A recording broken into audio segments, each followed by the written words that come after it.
Dobrý den, hlásí se vám televize Top Moments.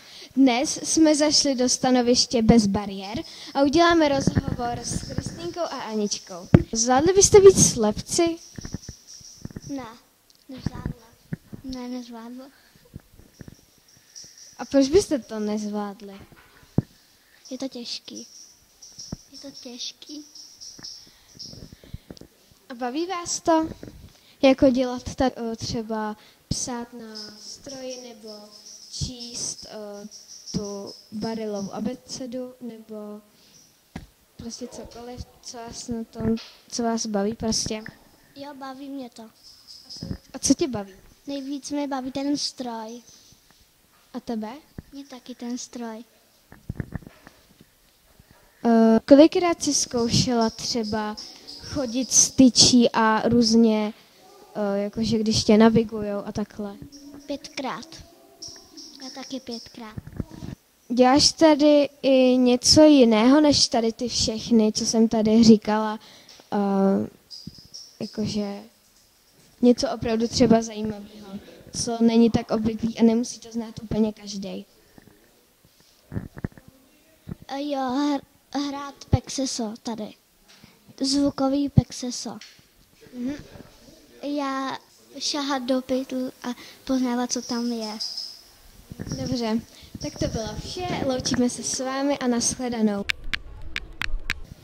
Dobrý den, hlásí se vám televize Top Moments. Dnes jsme se přišli podívat na charitativní koncert pro MHD. Spočívá to v tom, že každý občan Mini Plzně přijde, zaplatí 50 MPK pro koupi nového taxíku. Mini Plzně. Vítám vás na koncertu pro taxi. Vstupné, které jste zaplatili, půjde na podpoření MHD. Až koncert skončí, bude zde veřejné slyšení, které je zadarmo. A teď vám něco zaspívá Hudební akademie.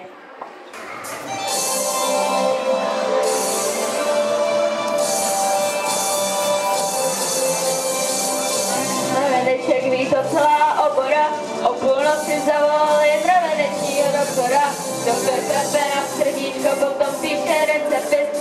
Dobrý den, nacházíme se v MHD a udělám rozhovor s tady řidičem. Takže kolik MPK jste dostali? 1042. Jste s touto částkou spokojení? Ano, jsme. Viděl jsi koncert? Ano, viděl, ale líbil se mi moc. Ještě se chci zeptat, kolik by stál takový taxík? Nevíme, ještě jsme to neprobírali na poradě. Dobře, tak já děkuji za rozhovor a nashledanou. Dobrý den, hlásí se vám televize Top Moments. Dnes jsme si pozvali hasiče Petra Malého a položíme mu pár otázek.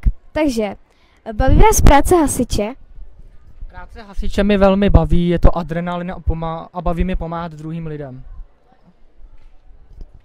Jak dlouho se věnujete hasičům? Hasičům jako koníčku se věnuju zhruba 2,5 roky. Měl jste v nejbližší době nějaký vážný případ?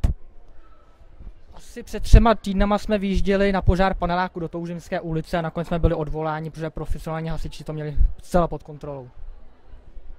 Baví vás tato práce?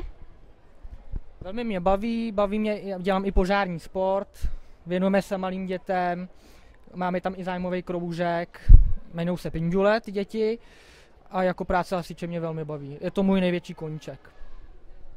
Tak já vám děkuji za rozhovor a nashledanou.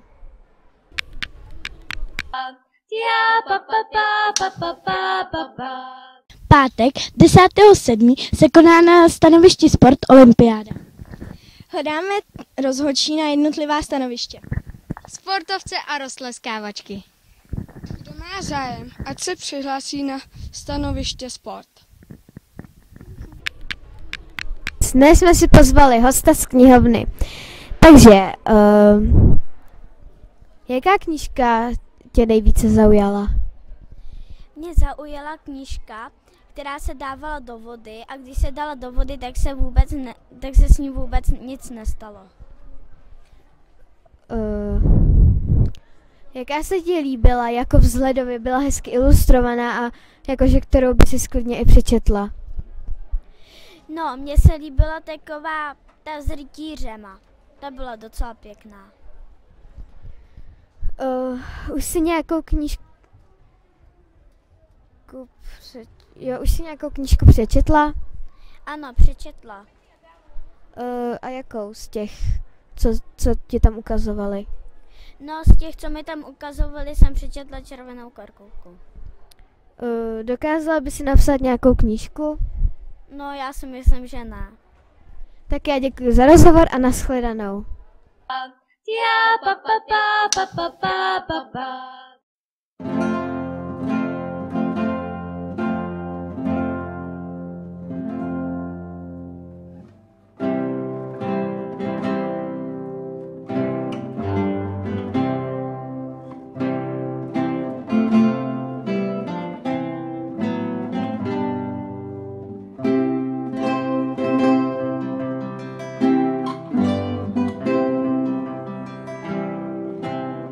Chcete se i vy vdát nebo oženit?